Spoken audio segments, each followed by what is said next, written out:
ഞാൻ ഈ പ്രീച്ചർ കളി കണ്ടപ്പോഴാ വേറൊരു കാര്യം ഓർത്തെ. പണ്ട് ഞാനും ധർമ്മേനും കൂടെ, അത് കുഴപ്പമില്ല, ഈ കഥയൊക്കെ സൂപ്പർ കോമഡിയാ, ധർമ്മേന്റെ കോമഡിയാ. പണ്ട് ഞാനും ധർമ്മേനും കൂനമാരൊരു ജിമ്മിൽ 500 കൊടുത്ത് ഫീസ് കൊടുത്തിരുന്നു.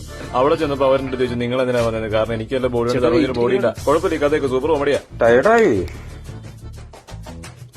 എങ്ങോട്ടാ, എവിടെ പോണു? എവിടെ പോണെന്ന്? അല്ല, എനിക്ക് പോയിട്ട് ചെറിയ തിരക്കുണ്ട്. എന്ത് തിരക്ക്? അല്ല, ഫീസ് അടച്ചിട്ട് നോക്കി. ഫീസ് നിങ്ങൾ പബ്ലിക്കായിട്ടാണോ എന്റെ അടുത്ത് ഫീസ് ചോദിക്കുന്നത്?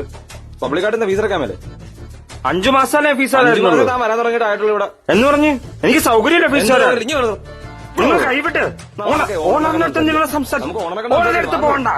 ഞാൻ നാളെ കൊണ്ടുവരാം, നാളെ ഫീസ് കൊണ്ടുവരാം. നമുക്ക് ഓണറൊക്കെ സംസാരിക്കാം. വന്ന് വാങ്ങി കയറും. അപ്പൊ വിനായകന് ഫീസ് തരാതെ വർക്കൗട്ട് ചെയ്യണം. വഴിയുണ്ടാക്കാം. ഫുൾ ബോഡി വർക്കൗട്ടിൽ തന്നെ നമുക്ക് സ്റ്റാർട്ട് ചെയ്യാം. തലയിൽ നിന്ന് സ്റ്റാർട്ട് ചെയ്ത് കാലിൽ എൻഡ് ചെയ്യുന്ന ഒരടിപൊളി വർക്കൗട്ട്. സ്വാമി ചരണം. പട്ടി തറ തുടപ്പിക്കണോ അടിച്ചു വാരിക്കുന്നത്?